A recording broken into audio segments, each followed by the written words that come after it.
السلام علیکم ورحمۃ اللہ وبرکاتہ۔ بسم اللہ والصلاۃ والسلام علی رسول اللہ، اما بعد۔ ریاض الصالحین کی آج حدیث نمبر 71 ہے، 71، اور اس کا باب فی التقوی، تقوی کا بیان۔ عن ابن مسعود رضی اللہ عنہ ان نبی صلی اللہ علیہ وسلم کان یقول، سیدنا عبداللہ بن مسعود یا ابن مسعود رضی اللہ تعالیٰ عنہ سے روایت ہے کہ نبی صلی اللہ علیہ وسلم یہ دعا فرمایا کرتے تھے، اللہم انی اسألک، اے اللہ میں تجھ سے سوال کرتا ہوں، الہدی والتقی والعفاف والغنی، ہدایت کا، پرہیزگاری یعنی تقوی، جو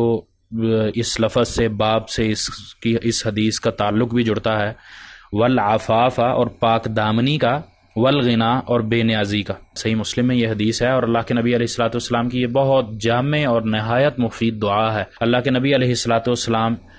معصوم ہیں، لیکن تربیت کے لیے، امت کو سکھلانے کے لیے، امت کو بتلانے کے لیے یہ اللہ سے دعا کرتے ہیں، اور معصوم ہونے کے باوجود اللہ کا تقوی اختیار کیے ہوئے ہیں، اللہ سے ڈرتے ہیں، اور یہ دعا کے عظیم الفاظ سکھلا دیے کہ اے اللہ مجھے پرہیزگاری بھی عطا کر دے، میں اس کا سوال تیرے سے کرتا ہوں کہ مجھے پرہیزگاری عطا کر۔ جب سوال انسان کرتا ہے تو سوال کے بعد اس کو عطا کیا جاتا ہے، یعنی دیا جاتا ہے۔ جب اللہ سے سوال کیا جاتا ہے تو اللہ دیتا ہے، اور یہ ہم نے دعا کی اس میں پڑھا تھا کہ توبہ جو ہوتی ہے اس میں قبولیت کا طریقہ کیا ہوتا ہے، اور پھر دعا کی شروط کیا ہیں، یہ ہم پہلے پڑھ چکے ہیں۔ اسی طرح اللہ سے ہدایت مانگتا ہے، پھر تقوی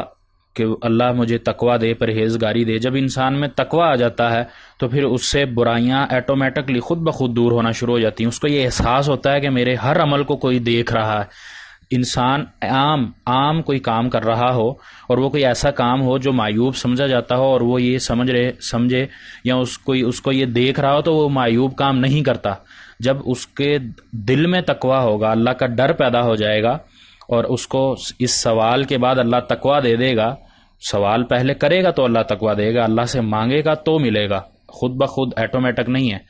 سوال کرنے پر ہی اس کو جب تقوی مل جائے گا، پھر جب بھی کوئی برا کام کرنے لگا یا کوئی خیال اس کا آیا تو اس کو یہ خوف ہوگا کہ مجھے اللہ کی ذات دیکھ رہی، مجھے اللہ دیکھ رہا ہے، تو اس سے وہ رک جائے گا۔ جب اس سے رک گیا تو اس کی زندگی خود بخود ہی پرہیزگاری والی بن جاتی ہے، اطاعت والی بن جاتی ہے، اللہ اور اللہ کے رسول کے احکامات میں داخل ہو جاتی ہے۔ پھر اس کے بعد اللہ کے نبی علیہ الصلوۃ والسلام نے جو لفظ کہا، جو سوال کیا، وہ کہا العفاف، اے اللہ پاک دامنی مجھے دے۔ انسان جو گناہوں میں پڑ جاتا ہے، معاملات میں اس کے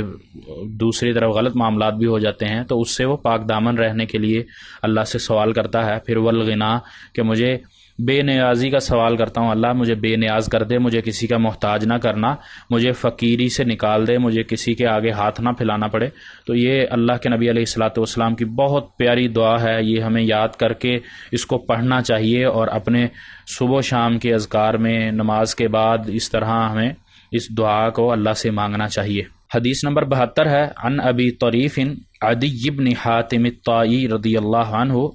سیدنا ابو طریف عدی بن حاتم، عدی رضی اللہ تعالیٰ عنہ بن حاتم طائی سے روایت ہے، کہتے ہیں کہ میں نے سمعت رسول اللہ صلی اللہ علیہ وسلم یقول، کہ میں نے نبی علیہ الصلوۃ والسلام سے کو فرماتے ہوئے سنا،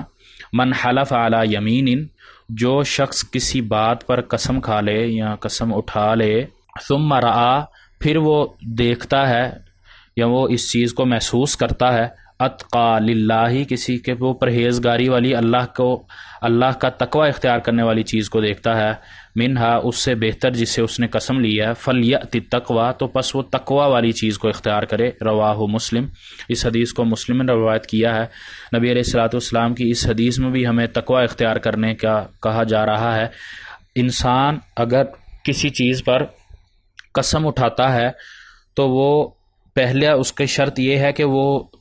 حرام کام نہ ہو، حرام کام پر قسم نہ ہو، یا کوئی ایسا کام جس کا وقوع ہونا ضروری ہے اور وہ اس پر قسم کھاتا ہے۔ مثلا انسان کہتا ہے اللہ میں قسم کھاتا ہوں فجر کی نماز میرے سے ہٹا دے، تو یہ فرض نماز ہے، یہ قسم باطل ہے۔ اسی طرح حرام کاموں پر، کسی حرام چیزوں پر اگر کوئی قسم کھاتا ہے تو وہ بھی واقع نہیں ہوتی، وہ بھی منع ہے۔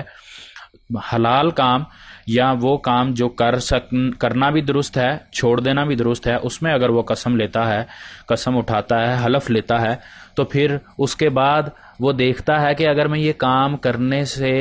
اللہ کا تقوی اختیار کر لوں گا تو پھر اس کو وہ کام کر لینا چاہیے، اور پھر اس پر جو قسم اس نے لی ہے اس کا کفارہ ادا کرنا ہوگا۔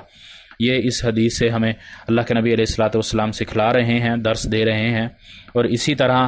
تقوی کا خاص طور پہ اس میں ہمیں ذکر ملتا ہے۔ پھر اللہ سے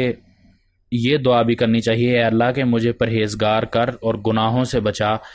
اللہ تعالیٰ سے دعا ہے کہ اللہ تعالیٰ ہمیں صحیح سمجھ کر عمل کرنے کی توفیق عطا فرمائے، اور ہمیں تقوی اختیار کرتے ہوئے اپنی زندگی گزارنے کی توفیق دے۔ وما توفیقی الا باللہ علیہ توکلت و الیہ انیب۔